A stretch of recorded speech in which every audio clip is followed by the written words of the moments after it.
What's going on, people? This is a recap of the Houston Texans 2012-2013 season. Yeah, finished 12-4, set team record in wins, beat the Ravens for the first time, won the AFC South title for the second straight year, went to the division round for a second straight year, and Andre Johnson set team record in receiving yards, Watt set team record in sacks. Foster went over 1,200 yards rushing for a third straight year.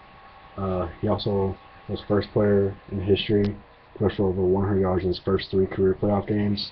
Set an NFL record for first 3 career playoff games for 424 yards rushing. That was before the Patriots game. So he has about 510 yards rushing, somewhere around there. And Schaub went over 4,000 yards passing again. Let me just give you a recap of their schedule. I think, in my mind, it was tougher. It was tougher than last year because we had more primetime games and the teams we played were much improved. Miami, we beat them 30-10. They finished 7-9, I believe. Jacksonville beat them 27-7. They finished 2-14. Denver beat them 31-25. That game was closer than the score shows, because we were up 31-11 at one point, and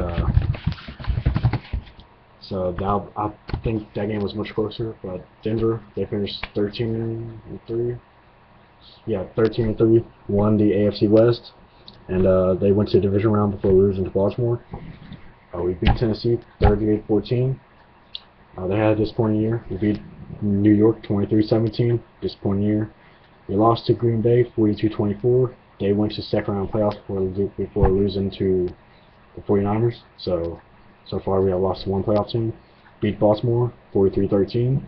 Baltimore was in the AFC Championship game against New England. We beat Buffalo 21-9.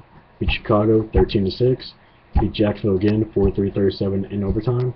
Schaub set team record in passing yards 527. Johnson set team record in receiving yards in the game for 273. But we beat Detroit 34-31 in overtime in a Thanksgiving thriller. That was one of the best games of the year. We beat Tennessee 24-10, and then the downhill started to come. Week 14, against New England, lost 42-14. Next week played Indy 29-17. Next week lost to Minnesota 23-6. That was the first game since Schaub has been here that the Texans have not scored a touchdown. So props to the Minnesota defense. Y'all played a great game. And I lost to Indianapolis 28-16. So all of our losses came against playoff teams. One of them came against a team that's still playing. So we also beat Cincinnati in the playoffs 19-13, losing New England in the divisional round 41-28. So let me just read you all off stats. Schaub passed for 4,008 yards this season. Foster ran for 1,424 yards. Johnson set team record with 1,598 receiving yards. Glover Quinn led the team in tackles with 84. And Kareem Jackson led the team in interceptions with 4. Foster also led the league in touchdowns with 17. Johnson had over 100 receiving yards again for his career. Watt led the team in sacks 20.5. Also led teams in pass deflections with 16. Also led team in tackles lost with 23. And he had most solo tackles with 69. Whitney Merciless led all rookies in sacks with 6. And he didn't play that much, so that's good. As for returning, Keyshawn Martin did return during regular season. Had 31 returns for 741 yards for a 24-yard average, and 22 punt returns for 267 yards with a 12-yard average. Shane Graham did kicks. He did the kicks, and he was 31-38. 51 was his longest. Well, that's not counting playoffs. And was 45-45 on extra points. Donnie Jones had 88 punts for 4,150 yards. 66 was his longest for a 47-yard average, and 28 inside 20. So I think that was a damn good season. We started off fast we were dominating teams throughout the first 12 games, besides the Green Bay game. But for some reason, I mean, we just hit the brick wall. I don't know what it was, but we just hit a brick wall, and our offense just started to sputter. Red zone was killing us ever since the New England game. That's when our red zone started to die down. It was bad. I mean, there was a time where we didn't score a touchdown in like 8 quarters. That's how bad it was. But as far as who I think we should let go and all that, we need to cut Kevin Walter. I love him as a player. I love him, but he's getting old, and we need that number 2 receiver to complement Andre. Now, DeVere Posey could be that guy, but in this game he did tore his Achilles. So I don't know how long it's going to take him to recover. Hopefully, I'm hoping he gets back. But I think we should cut Kevin Walter, find a replacement for Daniel Manning, and let Daniel Manning focus on kickoffs, and let him take Shiloh Keogh's spot. And find, hopefully Bryce McCain comes back healthy so he can do that nickel corner, because we really miss Brian Cushing and Bryce McCain. Because Bryce McCain would have guarded Wes Welker, he would have done a damn good job on Wes Welker. So that's just, I mean, that's my thing on it. I mean, if y'all had, by the way, if y'all have any suggestions or comments, feel free to message me, do whatever. But that's just my thing on it. Also, Tate was also injured for some of the year. I think we're going to trade Tate, and Forset's going to take his spot, because Forset did good. He had 63 carries, 374 yards, and 1 touchdown. I believe, yeah, he had 3 catches for 5 yards. So, yeah, Posey, he had 6 receptions for 87 yards this season, and the Star Gene had 6 catches for 151 yards and 1 touchdown. So that's a plus. We're getting a better receiving core. Now defense, we need to find a nose tackle, and I don't know what happened to Connor Barwin and Brooks Reed this year, but they weren't themselves as last year. They really weren't. And I don't know if we're going to keep Connor Barwin or not. I really don't, because next year we have to sign Cushing, and we're going to sign Cushing. I mean, that's not a if, we are. And he's like one of the heart and souls of this team. But I think this was a good year. We have room to improve. I mean, I think every team has room to improve. So I think we need to improve on red zone. Definitely in red zone. I mean, if y'all have anything else to say, if y'all think otherwise, feel free to comment. But I think we need to do better in red zone and in our secondary, because we were 11th in passing yards with 239 yards passing per game, 8th in rushing for 132,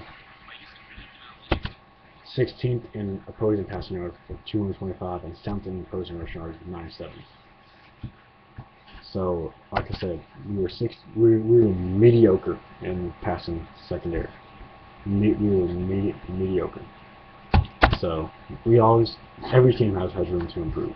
Every team does. So I think Texans are going to go receiver. I think we're going to either go Robert Woods, receiver out of USC, Kobe Hamilton, receiver out of Arkansas, or Stedman Bailey. Stedman Bailey or Devon Austin, those 2 receivers out of West Virginia. I think those 2 are where we're going to go. And I think also, because I've kind of done mock drafts, I'm kind of going through it. In the 2nd round, I have us taking Chase Thomas, linebacker out of Stanford. Put him, I mean, he can play middle linebacker. But we also need, I mean, Brady James is good, but we need a young middle linebacker, and he would be a great fit. Great fit. Either him, T.J. McDonald, safety out of USC, or Alex Okafor, defensive end out of Texas. Okafor is a fucking beast. I mean, I'm a Longhorn, so that's kind of a homer pick, but he's a fucking beast. I mean, that's just it. Then in the 3rd round, I have us taking Jordan Poyer, cornerback out of Oregon State. He was part of the secondary with Oregon State, who was top 5 in as a secondary in interceptions. And then in the 4th round, I have us taking it's bad when you don't remember.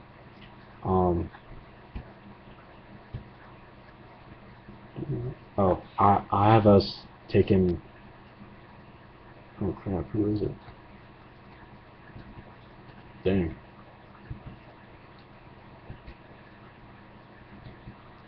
Oh, I have us taking Nile Davis, running back out of Arkansas. That's a sleeper pick for me. He's a great running back. He just struggled by injuries. So my 3 that I could take in this round. Nile Davis out of Arkansas. Roderick Brown, cornerback out of Oklahoma State. Or Jonathan Franklin, running back out of UCLA. Now in the 5th round, I have us taking Sean Porter, linebacker out of Texas A&M. Philip Stewart, inside linebacker from Houston. And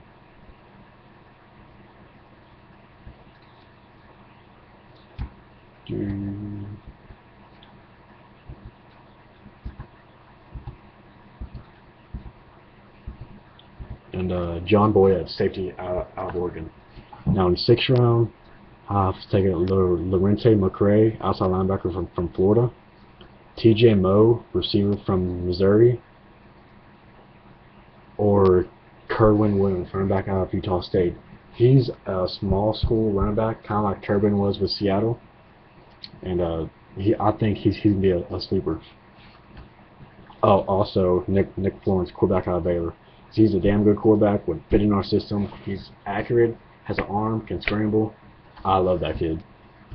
Then in the 7th round, I was taking Mikel Rivera, tight end out of Tennessee. Marquise Goodwin, receiver out of Texas. Or Quinn Sharp, kicker out of Oklahoma State. The reason I say that, he can boot the crap out of the ball, and he'll get touchbacks every time. So that's just my thing. Now, if people that we could sign, I think we could sign Jonathan Bostic, outside linebacker from Florida. Luke Tasker, receiver out of Cornell, very small school, but definitely worth it. Theo Riddick, running back out of Notre Dame. And Sanders Comings, cornerback from Georgia. So that's my mock draft type of deal. It's very rough drafting. I'll make videos that when it gets closer to draft time, more accurate drafts, like telling you their stats and all that. But that's my thing on it. As far as next year, I think we need to get to the AFC Championship game. Divisional round, yeah, we've had tasted 2 straight years, but we need to get to AFC Championship game. We really need to. I think the pressure's on Kubiak now. But that's my recap on the Texans. Let me know what y'all think. Comment, subscribe, do all that, and I'll hit y'all up with my next video. If y'all have any suggestions about videos, hit me up.